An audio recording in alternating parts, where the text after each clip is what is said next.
Hey everyone, this is Michael Brook from Rapid Couples Counselling. This video is just a brief video on the 5 mistakes that people make in dating that can end up profoundly affecting their relationship negatively. So let's dive into it, shall we? The first one is false advertising. Now, what I mean by false advertising is sometimes people will say they want something when they actually want a different thing. So, for example, someone might say they want a short-term casual relationship or short-term casual fun when they actually really want a long-term committed relationship. The problem with that is that if they match with a partner and get together with a partner, very shortly the mismatches between what they said they wanted and what they actually want will arise. And that will create dissatisfaction if a relationship is formed. When you're dating and when you're meeting people, it's really important that you say what you want and you're honest, because there will be someone out there that you'll be attracted to, that's interested in you, that wants the same thing. But if you false advertise, then you're not going to get it.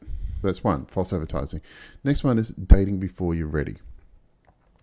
Now, it takes some time for people to process mentally and emotionally a breakup.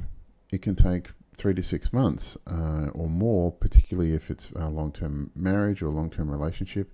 It can take many months for people to be ready, to be available for someone who comes along who they can potentially date and who they can potentially form a relationship with. And a lot of people will jump in to the dating market immediately after breaking up with someone to get that validation hit, to make sure that they're still attractive, and that doesn't work. A lot of people will start dating immediately after getting out of a breakup, and the problem with that is if they're not ready, then they will typically get into a relationship that's way too intense, way too quickly, and they end up bringing their damage and the trauma of the breakup into the new relationship. And sometimes when that happens, it ends up breaking up a new relationship that could have had the capacity to last the test of time. So it's really important, if you're getting out of a breakup, to give it time. Take some time out, spend some time by yourself, go do things you really enjoy, focus on your work, focus on your health, focus on doing a whole heap of stuff that you really enjoy. And then once you feel really grounded, once you feel really, really clear about what you want, who you are, where you're going, then you get into the dating market then. That's number 2, dating before you're ready. Number 3 is asking the question, do your lives fit together? So if you meet someone and you're dating and your lives don't fit together, then trying to form a relationship with someone and your lives don't fit together isn't going to work. Like, say for example, they live 100 or 200 kilometers away, or you work night shift and they work day shift, and you've always worked nights and they've always worked days, and you're never going to have the time to be together. Or for example, you work a regular 9 to 5 job and they do overseas contract work where they go away for 6 to 10 weeks at a time and they're never around. And that can be an example of, do your lives actually fit together? And for some people, their lives don't fit together. And if that's the case, even though you might love them, even though you might care for them, if your lives don't fit together, then the probability of having a good relationship and being happy over the long term is going to be very low. So you need to ask the question, do our lives actually fit together? The next thing is, if you're dating someone or if you meet someone, you need to ask the question, is this person capable of a long-term committed relationship? Some people have never had one.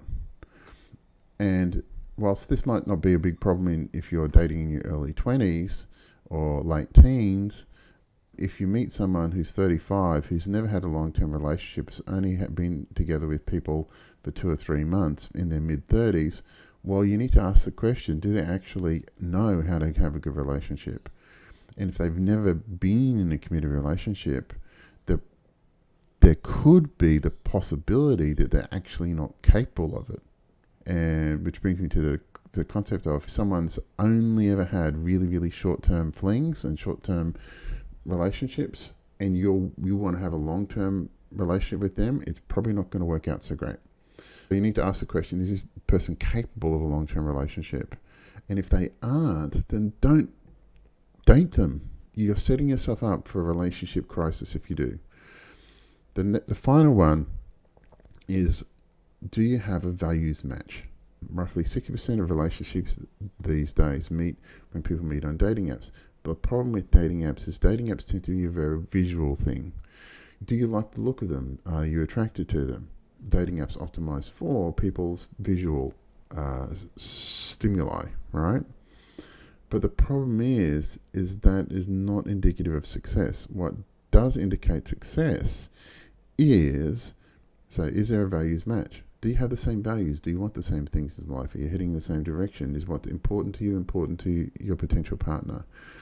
And if you, so what tends to happen sometimes, and this is the fifth mistake that people make in dating, is they optimize for visual appearance. They optimize for people's physical attractiveness first, rather than do our values work over the longer term.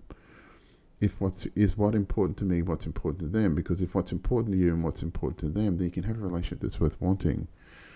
Part of the problem is a lot of people have a values mismatch, and they get together because they're hot and they want to have sex with each other, but their values end up being completely misaligned, and then that sets up a relationship crisis in 6 to 9 months' time. So I hope this has helped avoid these dating mistakes. If you want a little bit more information, there's a video which I'll put in the end screen, which is my video on tips for selecting a good relationship partner. Thanks very much for taking the time. Please like and subscribe to the channel. I look forward to making some more content for you in the future. Thanks very much. Bye.